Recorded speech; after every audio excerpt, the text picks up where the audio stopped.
नमस्कार। अमेरिका के सेनेटर रिक स्कॉट, उन्होंने बोला कि हम शायद एक गलत कंट्री पर भरोसा कर रहे हैं। ये वही कंट्री है जिसने हमें धोखा दिया था। 1 साल तक ओसामा बिन लादेन को अपने पास छुपा के रखा और हमें नहीं बताया। हमसे पैसा ले रहे थे, सब कुछ ले रहे थे, लेकिन हमें नहीं बताया कि ओसामा बिन लादेन कहाँ है। और ओसामा बिन लादेन फाइनली निकले भी इन्हीं के पास। साथ में इंडिया में इंटीग्रेटेड बैटल ग्रुप बना। इंटीग्रेटेड बैटल ग्रुप पर पाकिस्तान के थिंक टैंक ने बोला कि ये पाकिस्तान के लिए एक बड़ा खतरा है। इसी बात करने के लिए हमारे साथ कर्नल शैलेंद्र सर। सर, ये जो इंटीग्रेटेड बैटल ग्रुप है, चलिए इस पर तो हम बात करेंगे जी।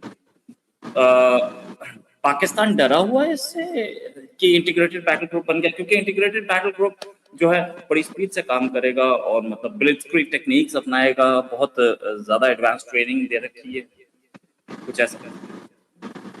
जय हिंद, नमस्कार रोहित जी। अगर सीधी सीधी बात करें, इंटीग्रेटेड बैटल ग्रुप का मतलब सीधे सीधे ये होता है कि ये वो बैटल ग्रुप बनाया जाता है जो कि टास्क ओरिएंटेड हो। बड़ी सीधी बात है कि अगर मुझे कुछ इलाकों में अगर ब्रिजेस क्रॉस करने हैं तो ब्रिजिंग इक्विपमेंट उसमें डला हुआ होगा। अगर मैंने डेजर्ट में ऑपरेट करना है तो मेरे डेजर्ट की गाड़ियां जो है वो डिफरेंट टाइप की होंगी, उसके टायर जो सैंड टायर्स हैं वगैरह वगैरह होंगे, जहां मोबिलिटी अपने आप में टॉप प्रायोरिटी होगी। ट्रैक्ड वाले एलिमेंट ज्यादा होंगे, व्हील्ड एलिमेंट कम होंगे।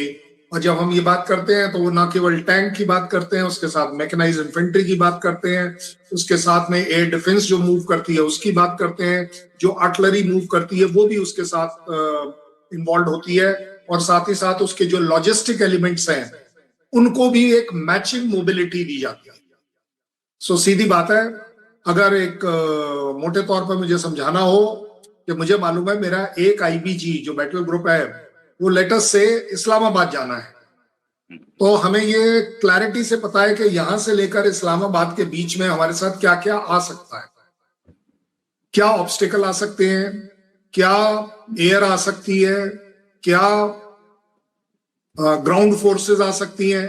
उसी के हिसाब से हम अपने आप को सूटेबली ग्रुप करते हैं। उसमें आर्मर मटेरियल, इन्फेंट्री का जो मैकेनाइज्ड वाला वो मटेरियल, और आर्टिलरी, एयर डिफेंस, सारी चीजें मिला जुलाकर, इवन इंक्लूडिंग इंजीनियर्स का, सब कुछ मिलाकर, इवन कम्युनिकेशन का, सिग्नल्स वाले जो हैं, ये सभी कुछ मिलाकर एक ऐसी फोर्स बनाई जाती है जो कि उस पर्टिकुलर टारगेट को अचीव करने के लिए। अच्छी बात यह भी होती है कि अगर मेरा आईबीजी बना हुआ है और मुझे मालूम है तो मैं उसकी रिहर्सल्स अकॉर्डिंगली करता हूं, उसके टाइमिंग की रिहर्सल अकॉर्डिंगली करता हूं, उसके मूवमेंट के जो टाइम है, क्योंकि आज की लड़ाई जो है it is race against time. कौन कहां कैसे कितना जल्दी पहुंचेगा वो उस लड़ाई के ऊपर उतना ही तेजी से इन्फ्लुएंस कर पाएगा, उस लड़ाई को जीत पाएगा। अगर मैं यहां से चल रहा हूं इस्लामाबाद के लिए और रास्ते में इस्लामाबाद मेरे को मतलब उसको मेरे बारे में पता चल जाए, वो मुझे 3 जगह रोके, 4 जगह रोके, तो जायज बात है मैं नहीं पहुंच पाऊंगा। बट आईबीजी कंसेप्ट में आप ऑलरेडी इक्विप्ड होते हैं कि आपके सामने क्या आ सकता है, किस चीज को कैसे अवॉइड करनी है, किस चीज को कैसे ओवरकम करना है। अब आती है बात पाकिस्तान की। पाकिस्तान को ये बिल्कुल क्लैरिटी से पता है कि अगर हम आईबीजी कंसेप्ट लगाते हैं तो उसके लिए एक फोर्स लेवल अलग चाहिए जो वो नहीं दे पाएगा, उसके लिए रिसोर्सेज अलग चाहिए जो वो अपने लिए नहीं दे पाएगा। और सबसे बड़ी बात, आईबीजी में जो जज्बा होता है ना वो सबसे सुप्रीम होता है कि मुझे ना दाएं देखना है ना बाएं देखना है, मुझे वहां पहुंचना है और मैं पहुंचता हूं। That is what is most dangerous about IBG, कि ना केवल वो एक ऐसी पावरफुल फोर्स होती है, बट वो एक वेल रिहर्स्ड मोटिवेटेड फोर्स भी होती है जिसको रोक पाना, मैं तो यही कहूंगा कि पाकिस्तान के लिए मुश्किल हो जाएगा। हम आईबीजी को जहां पर भी डालेंगे वो वहां पर पहुंचेगी जरूर। लड़ाई का रिजल्ट चाहे कुछ भी आए, बट आईबीजी अपने टारगेट्स पर पहुंचने में, डेजिग्नेटेड एरियाज में पहुंचने में तेजी लाती है, एफिशिएंसी लाती है, ऑप्टिमल यूज ऑफ रिसोर्सेज भी वहां पर होकर आता है। और इसीलिए पाकिस्तान घबराया हुआ है। उसे मालूम है कि अगर किसी दिन डिसाइड कर ही लिया, अगर इंडिया ने किसी दिन डिसाइड कर लिया, तो अगर हम 314 किलोमीटर पर जाकर ऑपरेशन सिंदूर में एक जहाज को स्ट्राइक कर सकते हैं, टारगेट्स को स्ट्राइक कर सकते हैं, तो वेल आईबीजी को अगर मैंने 90 या 100 किलोमीटर दे दिया, तो ऐसा पुराने जमाने में समझा जाता था हमारे टाइम में कि ये जो मूवमेंट थी वो 10 किलोमीटर पर डे के हिसाब से हो पाती थी। आज की तारीख में हम काम कर रहे हैं 100 से 150 किलोमीटर पर डे। तो आप सोच लीजिए कि अगर इस्लामाबाद पहुंचना है, कराची पहुंचना है, तो वेल कितना आसान और कितना मुश्किल हो सकता है पाकिस्तान के लिए। इससे पहले कि ऑपरेशन सिंदूर में आपकी आंख खुली, 22-23 मिनट के अंदर इंडियन आर्मी अपना काम करके वापस आ गई। आप सोते रह गए, आपको पता ही नहीं चला कि भाई साहब ये हुआ क्या 23 मिनट में। सेम जो शॉक एक्शन है, शॉक पैरालिसिस जो है, वो आईबीजी देती है। दूसरा, और उसका एक और फायदा है, अकेली एक आईबीजी कहीं ऑपरेट नहीं करती। जब आप आईबीजी लॉन्च करते हैं तो आप 2 जगह, 3 जगह, 4 जगह, 5 जगह लॉन्च करते हैं। सो इसका मतलब यह है कि टर्मिनल ऑब्जेक्टिव क्या है, उसका सस्पेंस और सरप्राइज बना रहता है। सीधी बात कहूंगा कि इंडियन एफिशिएंसी के बीच में आईबीजी को लाना एक फोर्स मल्टीप्लायर की बात हो जाएगी।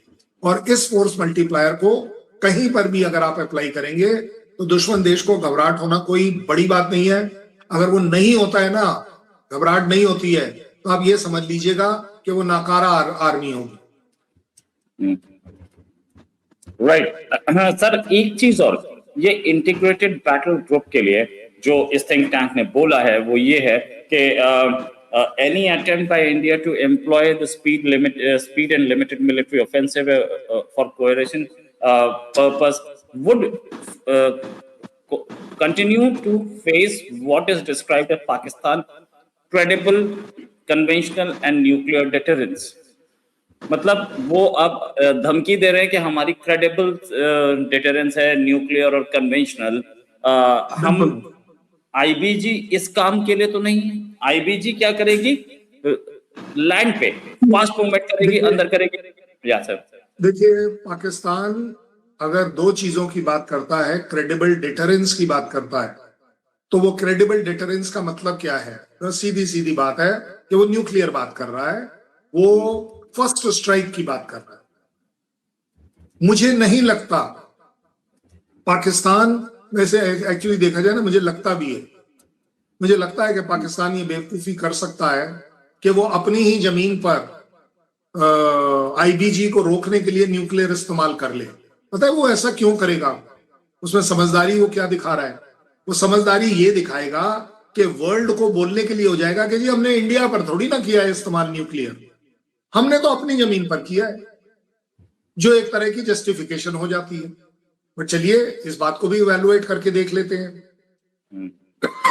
हमारे प्राइम मिनिस्टर ने एक 4 दिन के ऑपरेशन सिंदूर में दुनिया की पहली और आखिरी फास्टेस्ट पॉलिसी बनाकर दी कि हम दूसरे कंट्री के न्यूक्लियर ब्लफ को, ब्लैकमेल को एक्सेप्ट नहीं करते। इसका मतलब यह है कि आपकी जो वो डिटरेंस है, आपकी जो क्रेडिबिलिटी है, हमारे लिए वो एक्सेप्टेबल नहीं है।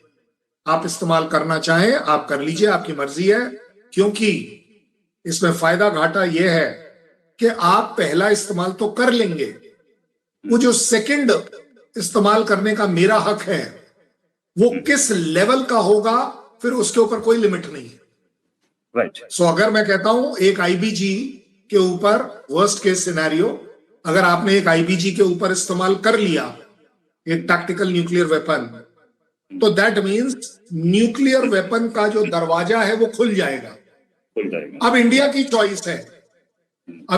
चॉइस है कि मैं इस्लामाबाद पूरे को लूंगा या कराची पूरे को लूंगा या मैं किस जगह को लूंगा।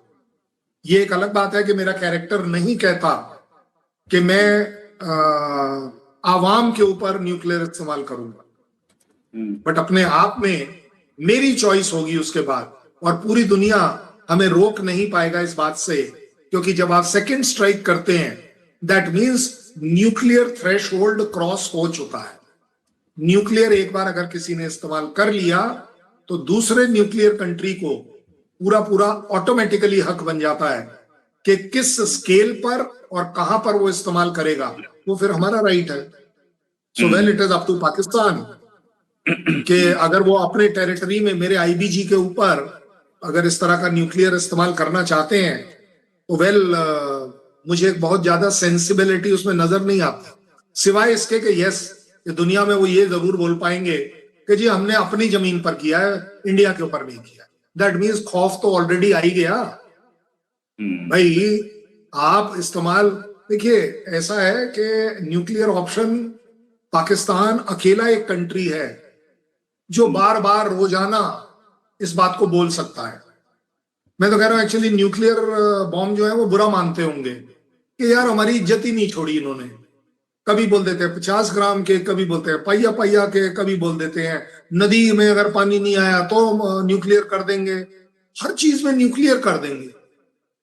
मतलब उस वेपन सिस्टम की कुछ तो इज्जत करो भाई, कि वो एक वेपन ऑफ डिटरेंस माना जाता है आपको। दैट मीन्स आपके यहाँ पर उसका वो जो इज्जत है, उस आपके अंदर जो इज्जत होनी चाहिए कि I am a nuclear power. Nuclear power का मतलब होता है न्यूक्लियर रिस्पॉन्सिबिलिटी। दैट मीन्स आपके पास वो रिस्पॉन्सिबिलिटी नहीं है। फिर भी मैं एक जिम्मेदारी की स्टेटमेंट ये भी कह सकता हूं कि Pakistan will find it increasingly difficult, क्योंकि ऐसा मैं नहीं कहता हूं, पाकिस्तान में कहा जाता है कि उनका न्यूक्लियर कंट्रोल तो जो है वो तो यूएस के पास है। आज मैं कहीं सुन रहा था कि, या मैं अपने तरीके में इसे बताऊं कि ख्वाजा साहब ने कहा था कि they have been used like a tissue paper, no toilet paper. पता है क्यों? क्योंकि टॉयलेट पेपर ऑल हल्का होता है टिश्यू पेपर से भी, टिश्यू पेपर थोड़ा अच्छी क्वालिटी का माना जाता है। तो चलिए मैं ग्रांट करता हूं पाकिस्तान की सिचुएशन उस टॉयलेट पेपर जैसी है जो हवा आने से फड़फड़ाएगा, हिलेगा, लेकिन वो कर इसमें कुछ नहीं पाएगा क्योंकि उस फड़फड़ाने वाली जो टॉयलेट पेपर है उसके ऊपर जो वजन रखा हुआ है वो यूएस का है। सो आवाजें निकाली जा सकती हैं, मैं न्यूक्लियर कर दूंगा, मैं ये कर दूंगा, वो कर दूंगा। भाई साहब आप अपने आका से परमिशन तो लोगे ना, ट्रम्प साहब से परमिशन तो लेनी पड़ेगी ना, क्योंकि असली चाबी अच्छा एक बात बताइए, चलिए न्यूक्लियर बॉम्ब आपने निकाल लिया, आपके पास क्या काबिलियत है अपनी खुद की कि आप मेरे यहां पर पिन पॉइंट उसे स्ट्राइक करा पाओगे? इसका मतलब आप चाइना की मदद लोगे।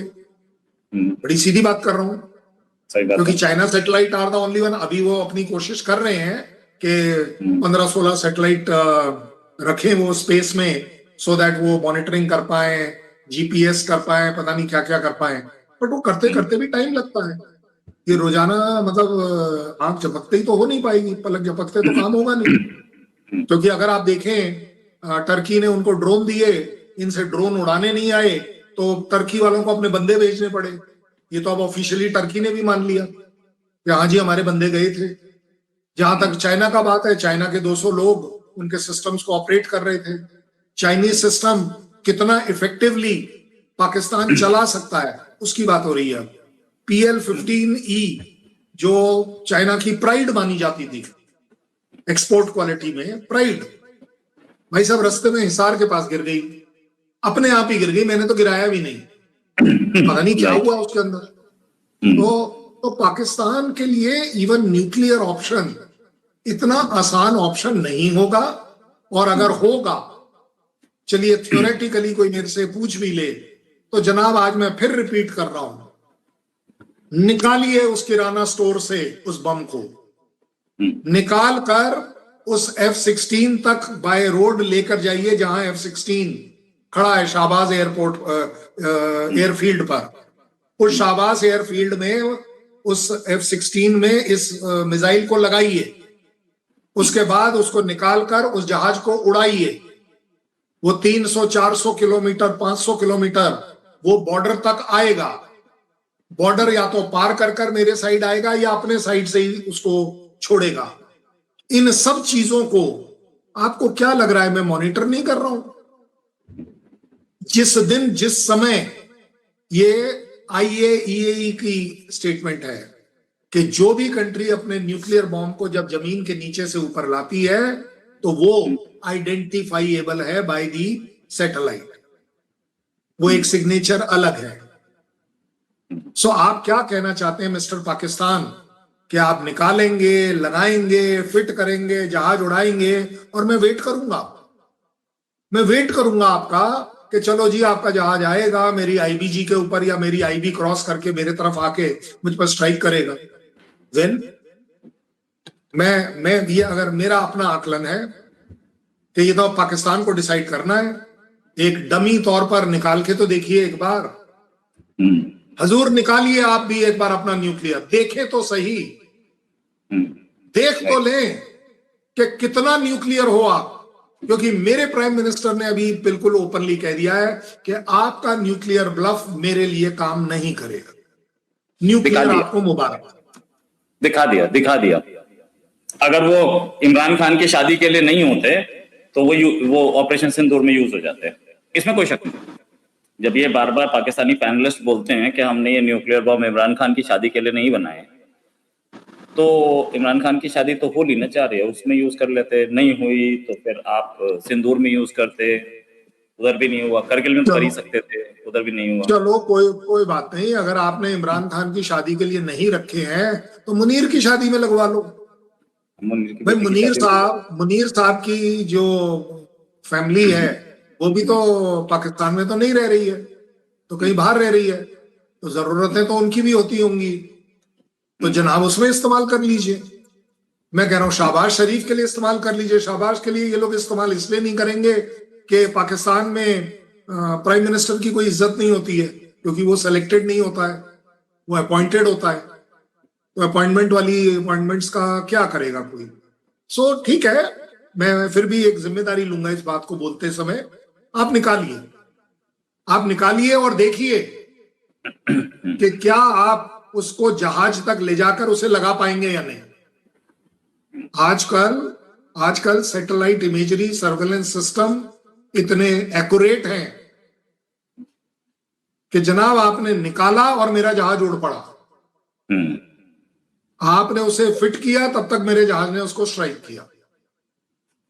आपका अगर आपको लगता है कि आपका F-16 जो है वो शेल्टर में अंदर खड़ा है, तो जनाब आजकल हमने भी बंकर बस्टर बना लिए।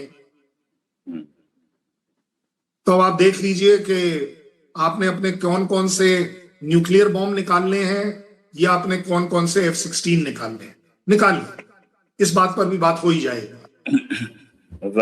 राइट। अच्छा सर, आप बात करेंगे एक दूसरे टॉपिक पर।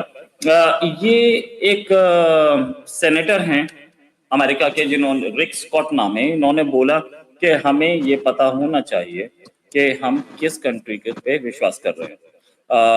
पाकिस्तान रियली है क्या? ओसामा इन्होंने 1 साल तक अपने पास रखा था और हमें पता तक नहीं था, और ये अब आयतुल्लाह अली खोमेनी के फ्यूनरल में गए हैं और ईरान से बेहतर रिलेशंस बना रहे हैं। तो मतलब उन्होंने ट्वीट किया रिक स्कॉट ने, ये रिक स्कॉट जो बोल रहे हैं, अमेरिका तो फिर भी इनके करीब जाता जा रहा है, वहां पर एंटी पाकिस्तान सेंटिमेंट्स बढ़ रहे हैं, जबकि अमेरिकन रूलिंग एलीट में और अमेरिका में डोनाल्ड ट्रंप ये बात समझ पाएंगे?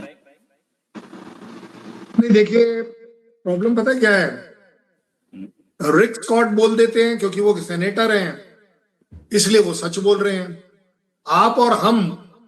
आप और हम फरवरी मार्च से बोल रहे हैं कि पाकिस्तान की रिलायबिलिटी, पाकिस्तान की अगर गलत शब्दों में ही कह दूं, औकात और हैसियत क्या है कि वो पीस करा सकता है, पीस कराने की उसकी क्या हैसियत है, वो जरूरी बात है ना। क्या वो कंट्री पीसफुल कंट्री है? नहीं है। क्या वो कंट्री अपने यहां के 7 स्टेट्स के जो कॉन्फ्लिक्ट उनके यहां चल रहे हैं, कहीं पर भी पीस करा पाया है? नहीं करा पाया है। क्या अफगानिस्तान के साथ उसके जो कॉन्फ्लिक्ट होता रहता है हर दूसरे दिन, उसमें पीस हो पाई है? नहीं हो पाई है। मैं मुस्लिम ब्रदरहुड की बात कर रहा हूं। क्या ईरान के साथ उनका बॉर्डर के ऊपर आपस में एक दूसरे के टारगेट्स के ऊपर हवाई हमले हुए थे या नहीं हुए थे? वो भी हुए थे। तो किस पॉइंट ऑफ व्यू से माना जाए कि पाकिस्तान जो है वो एक पीसफुल कंट्री है? क्योंकि देखिए, मेडिएशन कराने के लिए ना, आई डोंट नो स्कॉट साहब को अब कैसे रियलाइज हुआ, लिंडसे ग्राहम तो 50 बार चिल्ला चुका है सही बात है कि जनाब ये पाकिस्तान रिलायबल नहीं है। और वैसे भी ऑफिशियली अगर जो पार्लियामेंट सिक्योरिटी कमेटी थी इनकी, सेनेट की, उसकी जो प्रेजेंटेशन थी उसमें बताया गया कि पांच ऐसे कंट्री हैं दुनिया में जो यूएस के लिए थ्रेट है। रीजन कोई भी ले लीजिए, बट वो यूएस के लिए थ्रेट है। पहला रशिया, दूसरा चाइना, तीसरा नॉर्थ कोरिया, ये सबको पता था। चौथा पाकिस्तान होगा, ये पाकिस्तान ने सपने में नहीं सोचा हो। Pakistan is the fourth suspect country जो यूएसए को इनसिक्योर करती है, because of their character, because of their terrorism. ठीक है, मैं मानता हूं ट्रंप साहब इस समय उन्हें यूज कर रहे हैं, कोई बड़ी बात नहीं है।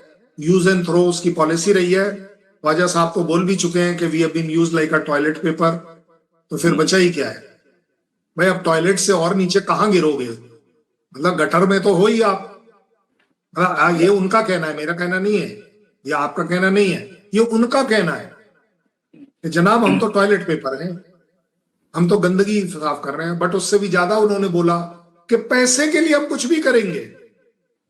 उन्होंने ये भी बोला। तो अब आप बता दीजिए मैं उनके बारे में। बट फिर भी अगर हम स्कॉट साहब की बात को इवैल्यूएट करने की कोशिश करें, तो मुझे ये बताइए, ये जो रिपोर्ट आई थी, जो लिंडसे ग्राहम ने भी कही थी कि मुनीर के पर्सनल ताल्लुकात आईआरजीसी के साथ रहे हैं पिछले काफी समय से, तो आईआरजीसी किसके साइड काम कर रही है या कौन किसके, क्या बड़ी बात है?